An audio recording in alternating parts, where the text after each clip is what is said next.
Let's get started with the first Knight of Man scenario. And I have my tweezers here now. I moved them away, but somehow they ended up back here. I'm not sure what I need them for in this game. They won't fit the counters, but I think I scratched my back with them regularly and such not.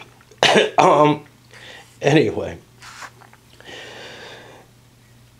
The first scenario is this stand and deliver. I've played this a couple of times. It's a 6-turn scenario. Each turn relies on 3 end turn cards. None were drawn initially. At the beginning of the game, the humans are going to come in on this side. I've actually got the board upside down according to the orientation, but it doesn't make a difference. They do come in on this side. And they have 5 infantry, a 50 caliber machine gun. So the infantry have a power, which can be activated with the power cards, that allows them to do a little bit more damage. We of course have to look it up, and again it's not on there. It adds 2 to the HEF when they fire that. They have a 50 caliber machine gun which has a higher HEF factor, a higher to hit but worse armor penetration. Not sure why. It has this little symbol, which we have to go look for. Now, I know where these are, so I know to find them, but the first time I was looking, these were kind of hard to see and recognize what they are. In this case, this one is no move and fire. The unit can't move and fire on the same turn. So if you have a card that says move and fire, you can't play that. What's not so clear is if you move and get a second wind, how do you record that you can't fire? I just ignore that and say, well, what they mean is on the same impulse or something like that, which is not what the rules say, but I can't see a good way of handling it otherwise. It also has suppression. Now, suppression, so this is kind of interesting. Abilities are always on except for some, which are listed somewhere in the rules, and suppression is one of the some that isn't always on. And I was worried about this until I found that rule, that particular single line in the rules. It doesn't mention it here. This should say optionally adds 2 to the unit's HEF for this impulse. Any hit, and no matter how many hits are drawn, shakes the target, soft target only. Now, theoretically, a 50 cal firing into a small area should affect lots of people, actually, but not in this game. Okay, so that's ability.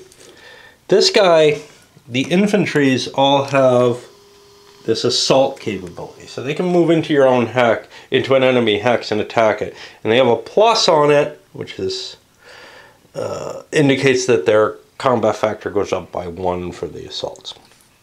Finally, we have an interesting thing. This is a leader, Jack. Jack's a chick. Yeah, I wouldn't want to mess with her. She looks tough. Okay, and she is actually. So, value-wise, she's not as good a combat unit as a squad. She's got a 0 HEF. That doesn't mean she can't shoot. It just means that, you know, she's unlikely to get hits on an actual unit on her own. She has a little higher movement than the squad does. She has the same assault capabilities of the squad, except her HEF is 1 less. No anti-vehicle weapons at all. I.e. the squad's probably got, you know, a bazooka or something in them. But then she's got this little medal. And that adds 1 to the targeting modifier or HEF of all units within 2 squares. Includes any units participating in assault combat within 2 squares. Does not affect telekinetic blast. As worded, it's all units. Somewhere or another on the boards, not in the rule book that I could find, the designer says, oh yeah, well this doesn't actually work if she's shocked. Screw that, man. I'm playing with the rules as written. A game's released with the rules as they are. But, you know, you can see not all decisions were made when this fine glossy rulebook, which will be impossible to replace, was produced, right? Sure, there might be a living rules out there, but then you've got a bunch of photocopied paper or something that you have to lug a computer around to read. Okay. Over here we have these mechas. Yeah, I'm not thrilled with living rules. You can see aren't particularly good against armored weaponry, but not as bad as infantry. They have a little bit more movement. They have a 2 HEF. Ooh. And they have 2 abilities. Well, one of them is the assault ability without the plus, which means they just get their HEF there. The other one, and this was really hard to find, was difficult target. This subtracts 1 from target draw and HEF of any attacking unit using ranged or combat against them. It doesn't count against assault combat, though. You can kind of like trip them, knock them over, and smack them like at Agincourt. Alright, so now the first thing, and this is probably the hardest part of the game to solo, and it's not that hard, other than the reaction cards, is I look at each player's cards. And the question is there anything I don't want? Bloodlust is a very cool power, so let's throw that over in my, I want to use this. Let's get him again, I want to use this. Move and fire, that's how I win. Hey, I haven't explained the scenario yet. Critical hit adds 2 APF. Well, there's no vehicles in this thing, so this is going to be my bid. Because the other card here is first, the other option here is first fire, which is at an enemy vehicle. It doesn't really matter who goes first at this point. So this is what I'm going to play. Now let's talk about, well, let's do the same over here. Rally can be useful. Bullet Storm, totally useless. Glancing Shot, totally useless. Bullet Storm only works with infantry.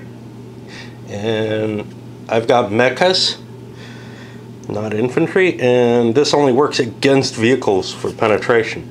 That's not always clear when you first scan the game, but as you get used to it, you start to see. Aimed Shot, this is targeting modifier, only works against vehicles.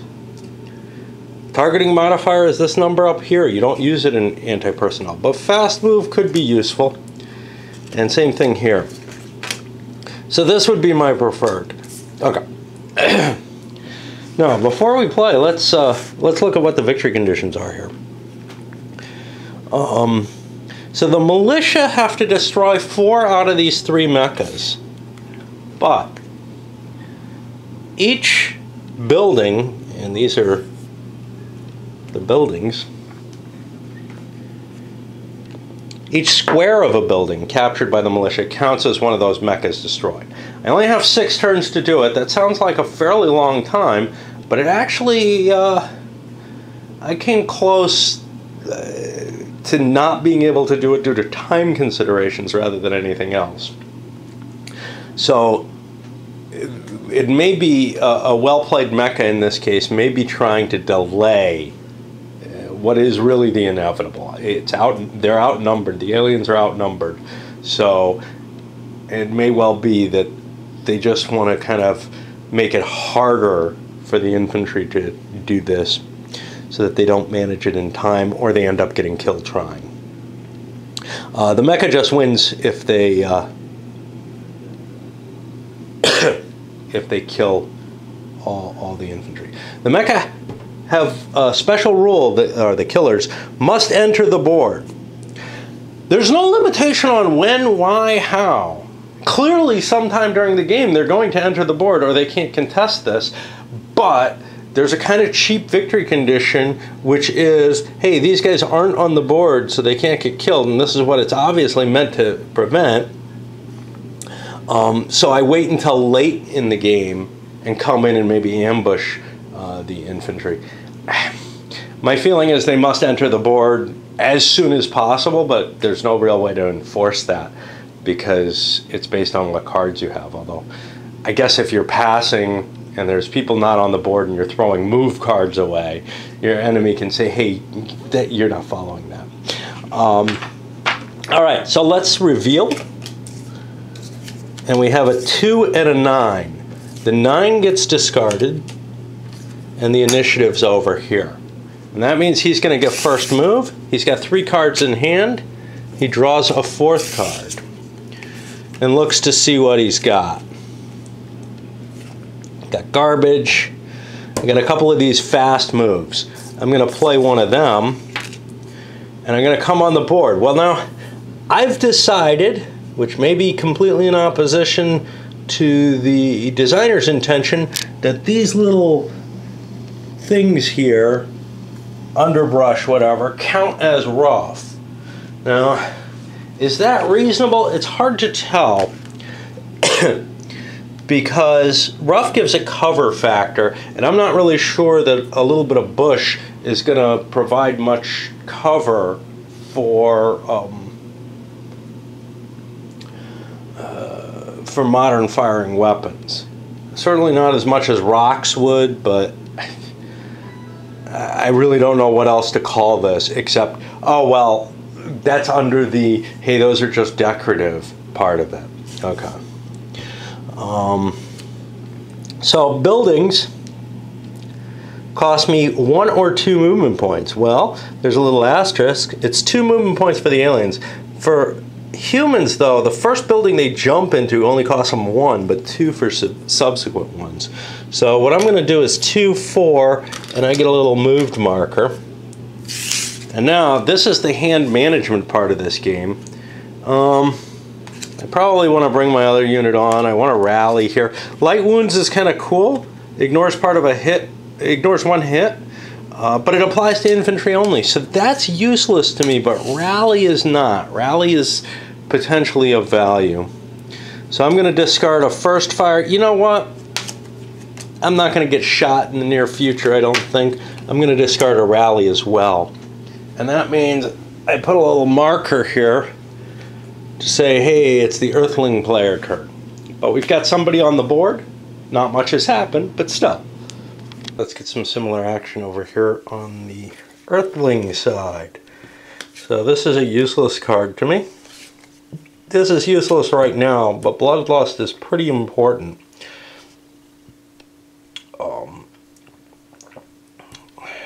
In terms of getting damaged stuff in good shape. I have nothing that's within 2 squares of each other, so this doesn't work yet, but it may very shortly. Plus, countermeasures is a nice reaction that I want to keep track of. First fire we've already looked at, that doesn't do anything. So I've got a move fire card. That's about the only thing that I've got. I probably want to keep my countermeasures kind of up so I know that I have some kind of reaction card here. So what do I want to move on to the board? Well, I like the idea of moving the machine gun on early. I can always bloodlust it and get it. No, I can't bloodlust. There's a anti-fatigue card. Yeah, but getting them into position seems like a good idea.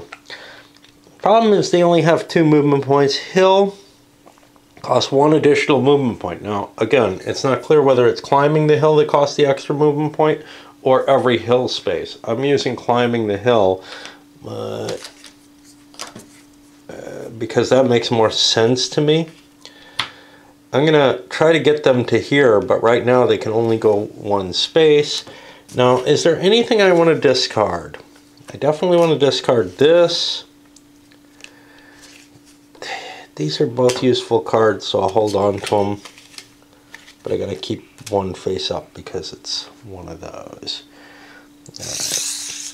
Now we're over here. Now he's only got 1 card, so he gets a quick 3-card draw. I gotta check him in case there's a end turn here.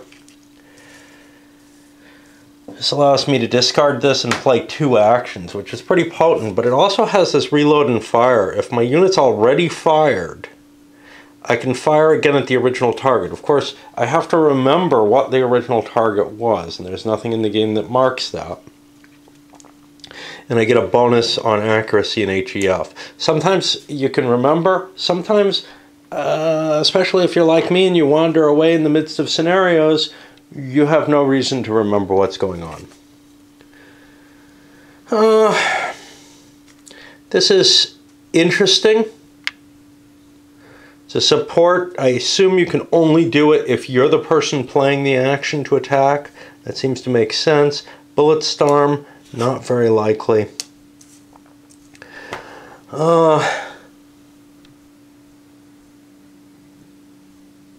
I could move 6 spaces with this. That puts me out here.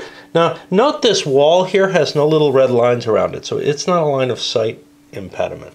But the hill is to the hill, I guess. Again, you know, you could judge that as it's a wedding cake, but even a wedding cake would be hard to see over the crest of the hill if you've ever... There would be a blind spot going who knows how far back. All depends on the height of the hill.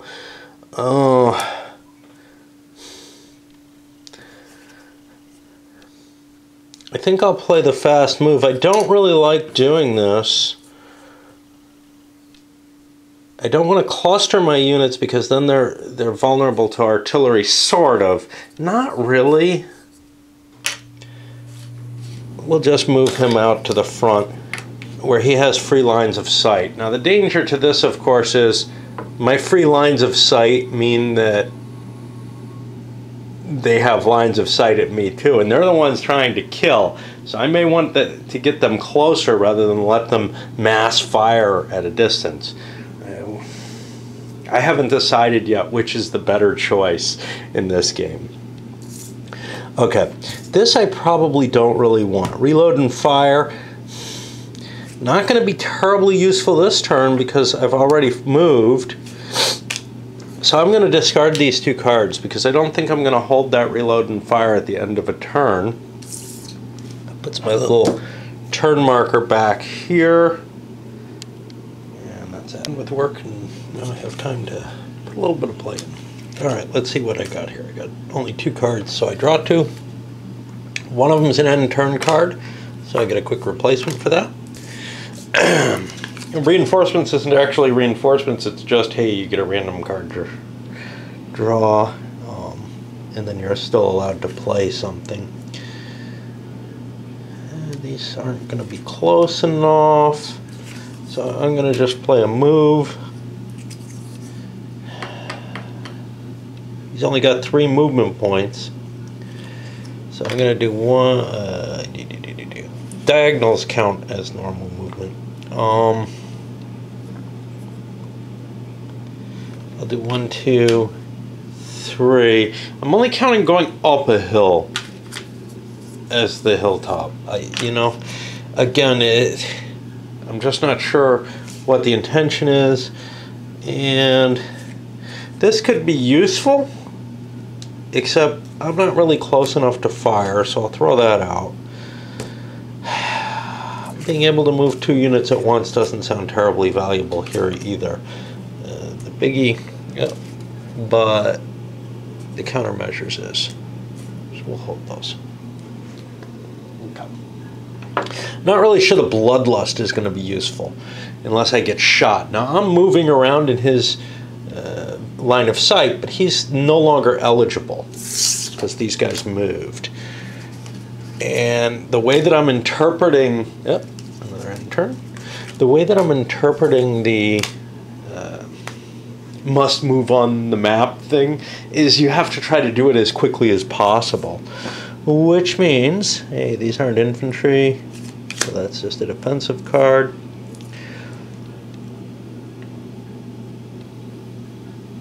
So basically I have 2 cards that let me move on the map. I'll take one of them.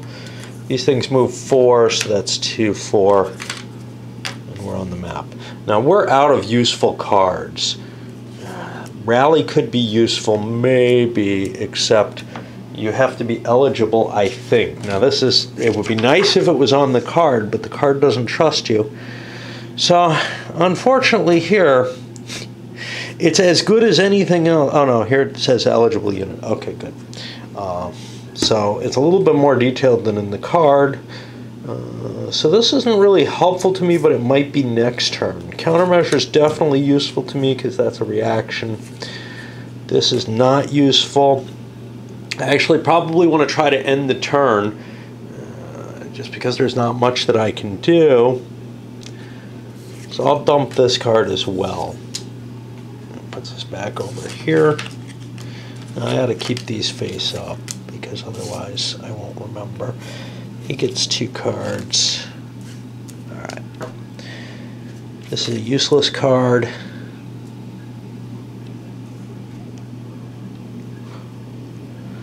This would be fine if I was marked for fire, but I'm marked for movement, so I can't use that. There's other ones that are second wind that let you just remove the movement marker. Let's get them, says the 2 infantry have to start within 2 squares. Now you could interpret this to say, hey, I can move from off map.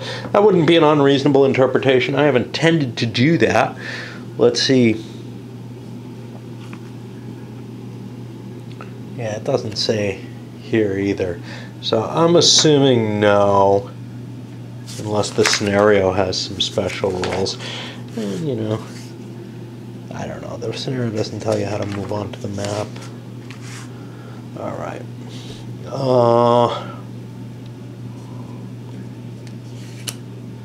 Possibly valuable. Light wounds is cool if I get shot somehow. I can ignore one of the hits. Countermeasures likewise reduces the damage that I take. I'm going to just pass because I have nothing I can do. That lets me throw 2 cards still. Well, we draw 3 cards. And we say, yeah, we'll pass 2. We'll hold all our cards because that gives us more options for what to hold. Since 2 people passed in a row, that's the end of the turn. So we go to the cleanup or administrative phase. And there, first we go to the initiative player. That's this guy. He can move units that don't have a moved or fired on them, eligible units. He doesn't have any, so he can't do it. But now the non-initiative player is allowed to. And this includes units not currently on the map. So he's allowed to move 2 movement points with infantry. Leg units can move 2.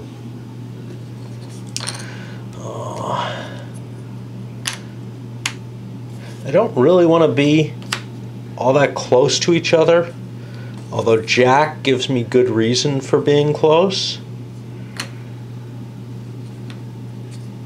The reason, this is 1, 2, that I don't really want to be all that close. Actually, the way I interpret the artillery, I do want to be stacked together. I just don't want to be next to each other because it's for each square that you spread the damage out. So, which is to say, if there's 2 units in a square, they both share damage drawn for that square from the artillery fire. Again, none of this makes much sense, but okay. We get to clean up these counters, and now each player gets to throw all but one of their cards away. The reload and fire looks better than this. I like both for their special effect, so I don't know. These get always have to kind of bury the end of turn mark cards, spread them out through the deck. Okay, what here is worthwhile? I like the countermeasures because it reduces fire. Everything else looks like I can toss. And that puts us to turn 2, which I recorded there. I guess we'll take a little break here. I'm not going to be able to fit a full scenario in, but we haven't seen anything happen yet on this one. Except, you know, we've seen the flow of a turn, but we haven't seen any fire happening or anything. So I think I'm going to keep going with this video for this turn. Now, both players get a new 4-card hand at this point.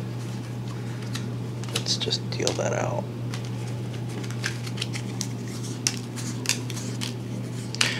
Since they're holding a card, We don't know who's where. We'll put this here to remind me that it's time to check for initiative. So here we're on the second turn of whatever, the skirmish or whatever. The players have laid down their bids. I'm gonna step away a little bit from the game and only zoom in on the interesting action, not every single move. But I do want to catch this because this is a little interesting. This card is not a bad card at all. However, the human player won it. It was their least valuable card, and also they put a low bid in, which means they're giving initiative up. But that means that our friends over there have one. The humans had an end turn card in their initial hand, so that costs against this turn. It's going to be a shorter turn or whatever. It's hard to tell because there's only a small number of them. It's more than 3, but it's not a lot more than 3 in a given deck, so I don't know how many it actually is. And I guess we'll just push forward, trying to figure out what to do. Largely, these guys want to hold and try to fire a suppressing fire of some sort to whatever advance is occurring. Actually, they have a pretty good hand. Time is on their side. They're willing to waste time as much as possible. They're going to actually just hold their hand and pass the first play, which I think is kind of an interesting, you know, that's the kind of decision making that makes this game kind of neat. You have enough ability to cycle through a hand that you'll seldom have turns where you don't have anything you can do. It does happen, but you might not be able to do exactly what you want to do when you want to do it. But usually you can go through and get to, you know, you can figure out something to do. In this case, though, I don't mind passing because if he passes, hey, turn over, man, right? So now the humans have to do something. I move the 50 cal forward using a move. Now, again, if hills cost 2 points per space no matter what, that is a perfectly reasonable argument. I couldn't move this quickly, but I'm doing so, getting myself out in this exposed position. The problem with this, of course, is the aliens, yeah, I'm totally failing here, can take an opportunity fire, because the move from here to here is entirely within their line of sight, which is how I'm interpreting that, spending movement points in the line of sight. So like if I snuck from here to here in line, I would not, and somebody was out here, I would not be in line of sight for the entire expenditure. So, but because of that, we're gonna look, and wow, that sucks. I don't have a fire card. That was stupid of me. Oops.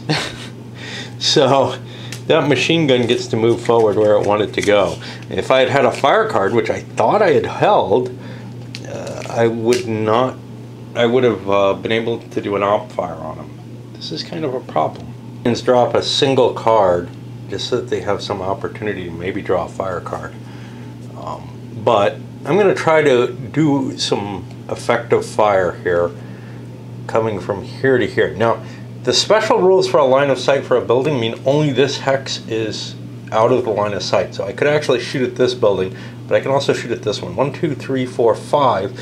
5 is important because on the range chart, 3 to 5 for a leg unit is where you don't get a penalty for distance. I have the option to do suppressing fire just to try to stun that to move units forward, but I'm going to try regular fire, try to get some actual hits on it, I guess. Because there's so many units that have firepower that I'd like, you know, chances are I'll get a shock effect on it anyway, so just one shock effect doesn't seem very impressive to me. So I have 4 firepower, nothing for range. A building gives 1 cover, so I'm down to 3. The special armor on the mecha bring it down to 2. That's where I am. Now I check here for any kind of reactive, and that drops it to 1 because I'm playing this countermeasures card to get rid of one of the things. So I draw a single card, and I've got a hit. A hit gets me that shaken value anyhow.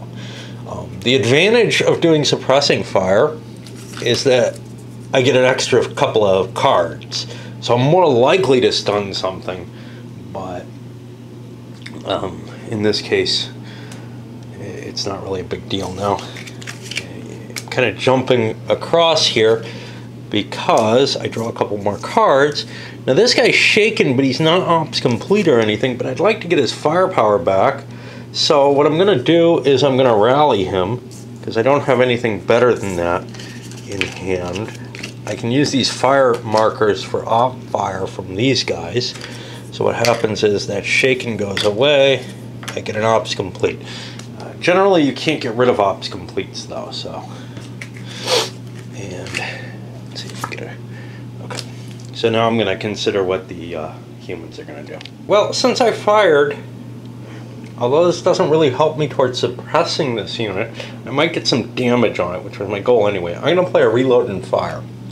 Now I have this aimed shot, which I can play with it. It's a support, but it only helps the targeting modifier, which is of no importance here. Now the reload and fire is going to get me an ops complete marker at the end of this. But my value is now 4, 3, 2 for the modifiers there. Put it back up to 3 because the reload and fire, I'm shooting at the same target. I'm keeping fire going. No options here. So now I've got 3 cards I get to draw. And actually I only draw 1 at a time because if I kill them I don't keep drawing. First one's a hit. Second one's a star hit. That has no effect because I'm not in assault mode. And third one, yeah, if it was hitting a vehicle as the damage card for a vehicle, it would destroy it. But as it is, all I've done is I've shaken them, which is what I did before. Now I could discard some cards. These are all useful cards, and I don't want to push the turn end forward. I might as well be continuing with the video the whole way through. I drew another end turn card, and then I got an artillery card. I'm going to play this, although I would rather do it if I had the support. But I kind of want to hold my other cards, and this gives me something I can do that's of use. So this takes a square and 2 adjacent, and it'll get 3 HEF versus soft target. Okay, but here's the thing. It's shooting squares. What's up with that? Well, when I look up the artillery here, it says to call an artillery strike, you must have line of sight to the targeted square. Okay, so I could target this square and fire at these 2 units. Try to get some damage on Jack or something, I don't know. Because Jack's pretty potent if she's near units, and if they get close while she's there. Now, like I said, the designer says that particular ability in a specific question doesn't work while shaken. Well, geez, I don't know. You know, it's not in the specifics of the ability. I don't believe it is not, and maybe that's corrected in the living rules. If I bought this game, I would have paid for a rule book. I don't go around printing out rule books or playing on the computer, so as long as there's no changelog, no errata sheet that's consolidated, living rules to me are just a waste. I'm not going to bother because I'd have to print out a new rule book and bind it, etc. If it's going to be useful to me. Okay, so what we're looking at here, though, that's weird about the artillery is it says resolve hits normally, although if there is more than one soft target in a square, draw an additional card for the HE resolution. When attacking square consisting on all soft targets, hits must be distributed evenly. So I get something of a bonus for hitting 2 adjacent spaces. So I'm going to hit these 2 instead of these 2 because that extra card sounds like a bonus. So we'll go to this one, and normally I'd get 3 HEF. I'm going to get 4 against Jack and this infantry. And I can't kill them, so we'll draw all 4 together. 1 hit, 2 hits. I believe the defender gets to choose which units get hit, but they're both going to just be shaken because it has to be distributed. And then here, it's also going to be 4 new cards. And, you know, if you can get somebody to cluster their pieces together, obviously that's better. But here, this was the best I could do. 1, 2, 3, 4 hits. That means 2 hits on each, which let's assign 2 to the first guy. He's shaken, and then he takes a point of damage. And the same happens to the guy under him. These guys are not ops complete, but note their movement and their fire capability are both reduced. I don't think I have anything I want to discard. I have a couple of fires that I want to use for ops fire, and then I have a reload and fire. I can't use this for ops fire, but after I get my fired marker from ops fire, I can then use it to continue firing at the same target. So that sounds pretty positive to me. I'm not quite sure. I'll just keep going. I'm not quite sure what the humans want to do here. So I have a rally. That sounds useful. Oh, shit. Let me prevent one of these hits against an infantry. I'm doing this with forethought, but I probably would have done that one, which means I get another card. That would have happened as the firing was happening. I'm just not looking closely enough. Okay, aim shot is useless. Fast move is not. I've got fire. I could throw a bullet storm in there, and that would add 1 fire for me. This thing's not damaged. It's only shaken. I would like to get it hurt more. On the other hand, I'm worried about taking additional fire. Note this wall does not provide any coverage. It's not a red mark. I'm going to want to fire later. Oh, rally gives me an ops complete though. And I'm not really too worried about Jack. All right. I'll rally one of these damaged units. And he's now, you know, I don't know why I want to rally a damaged unit. I'm not too worried about Jack moving because I'm not playing with that, hey, you know, that clarification or whatever that she has to be. Let me leave these face up, otherwise I can't pay attention. Over here we draw a card. Well, I got a lot of firepower. I kind of want to use it. I can shoot up at the 50 cal. That's not a bad target. The only problem is I would like to hit these. Let's see. These aren't on top of the hill, so I can't shoot them. These are blocked by this hill space, by my reading of it. So the only real fire I have is across here, and that's long distance fire. I'm going to take it because what else am I going to do with my card? I have to discard or something otherwise. 1, 2, 3, 4, 5, 6 hexes, spaces, whatever. It's over here. 6 spaces is going to give me a -1 for fire. So I'm down to a 1. And the hill gives +1 cover. So this is what's weird, is this +1 leads me to believe that, and the combat factor against non-arty from lower elevation, it leads me to believe that it's the transition. If that didn't say +1, if it said 2 on those for the movement costs, I would assume that there was a movement cost other than just the climbing the hill. But it seems to be the actual act of climbing that causes the additional cost, rather than just being a hill.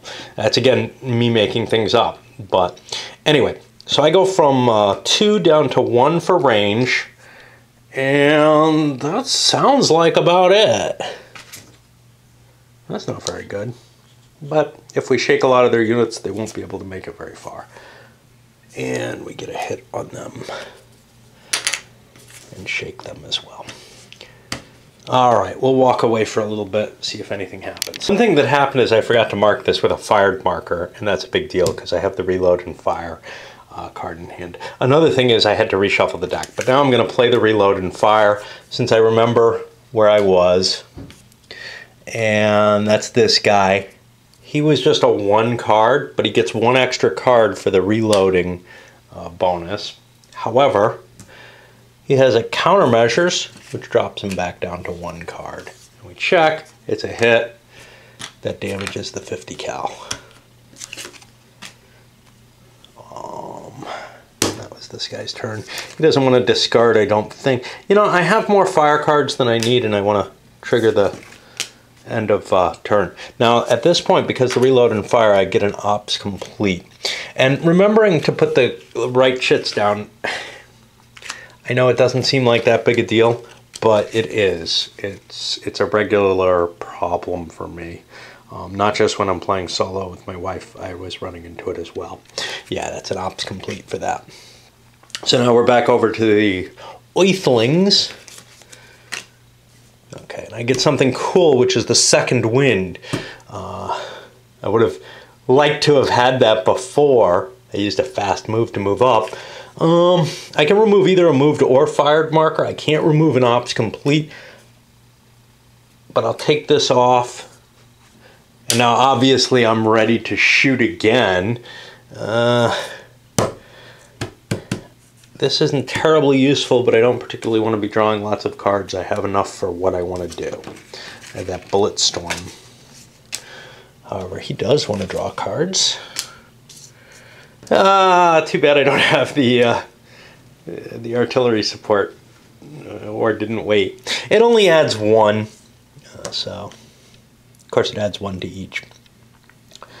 I only have 1 dude. 1, 2, 3, 4, 5. I'd kind of like to wait.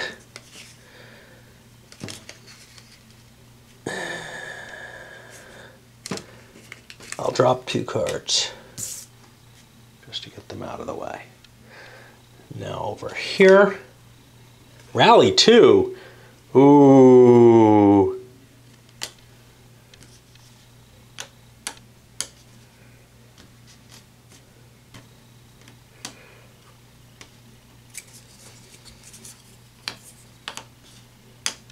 Put Jack underneath just to remind me, because that other one is not damaged. That sounds like a cool card. Now this would have allowed me to play 2 extra actions. That would have been a nice combination with other things.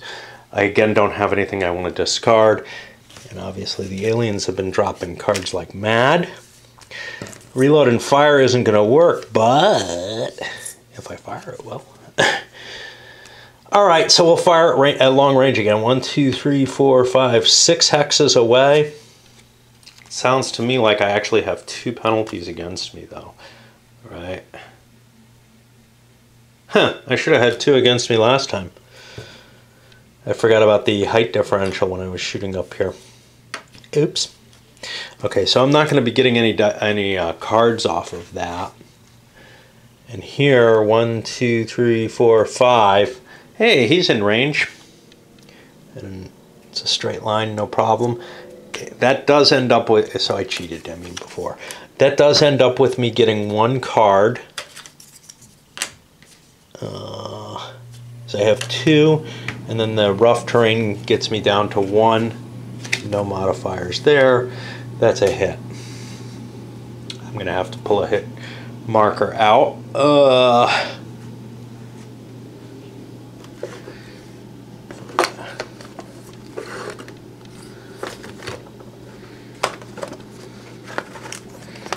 Distributing a lot more of these shaken markers and using up ops completes more than I had previously in this scenario, I guess.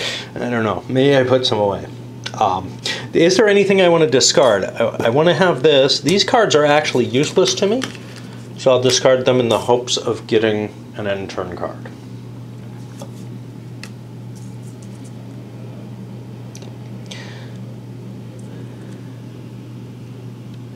Fire from up here. 1, 2, 3, 4, 5, 6 hexes. Alright. Fire from there with a Bullet Storm. 6 hexes is -1. Building is -1. Armor is -1. That's -3. I'm not going to be able to hit. Crap. So we got to move. Okay. Well, since everything on their side's moved already, let's get a fast move. 1, 2, 3,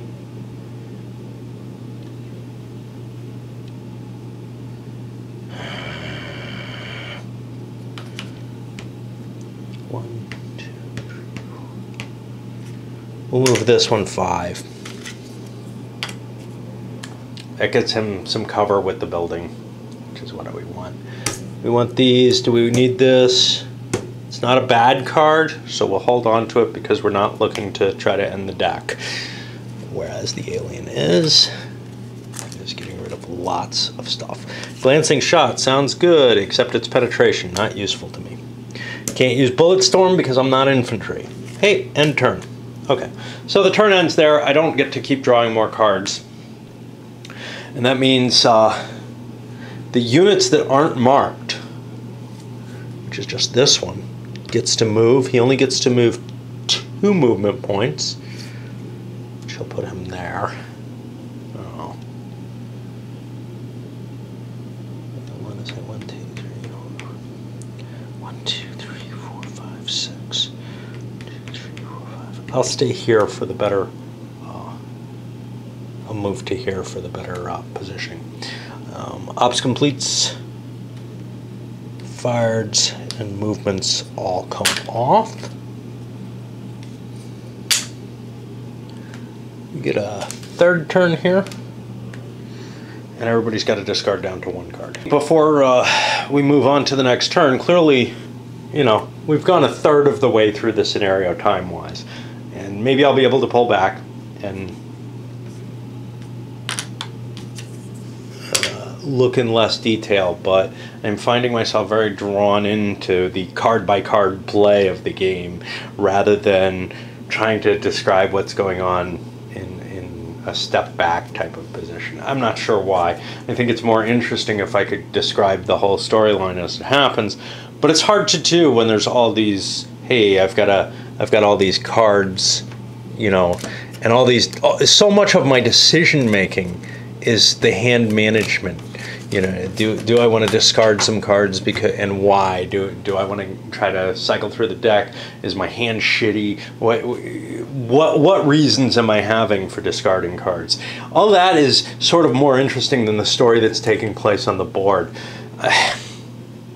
For good or for bad. I got the same problem with Combat Commander. Is it's a fun game you're playing, but you're playing these cards rather than necessarily playing very much.